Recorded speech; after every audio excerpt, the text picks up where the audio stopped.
വീഴാതിരിക്കാൻ ചില്ലിട്ടവർ തന്നെയാണ് വീഴ്ത്താനായി പിന്നിൽ നിന്നും കുത്തുന്നത്. ഒരിക്കൽ വിരുന്നൊരുക്കി കൂടെ നിർത്തിയവർ തന്നെ വിരുന്നുകാരന്റെ സ്ഥാനം തരാതെ തള്ളിക്കളയുമെന്ന് മറക്കരുത്. പലരും അങ്ങനെയാണെന്നേ. കാര്യസാധ്യത്തിനായി അടുത്തൊക്കെ കൂടും. വിശ്വാസവും സ്നേഹവും ഒക്കെ പിടിച്ചു പറ്റുകയും ചെയ്യും. അവരുടെ വളർച്ചയ്ക്കും ഉയർച്ചയ്ക്കും വേണ്ടി നമ്മളെയൊക്കെ ഉപയോഗിക്കും. തോളിൽ കൈയിട്ട് നടന്ന് ഒപ്പം കൂടും. എല്ലാം എല്ലാമാണെന്ന് ഭാവിക്കും. നേടേണ്ടതെല്ലാം നേടിക്കഴിയുമ്പോൾ നമ്മളെ വിട്ടുകളയും.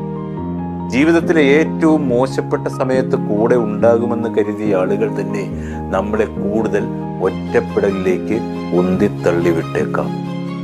ആരെല്ലാം ജീവിതത്തിൽ കടന്നു വന്നാലും ഇറങ്ങിപ്പോയാലും മനസ്സ് തകർന്നൊന്നും പോകരുത്. കാരണം ആ ഒറ്റപ്പെടൽ പോലും നമ്മളെ ഒരുപാട് ശക്തരാക്കും.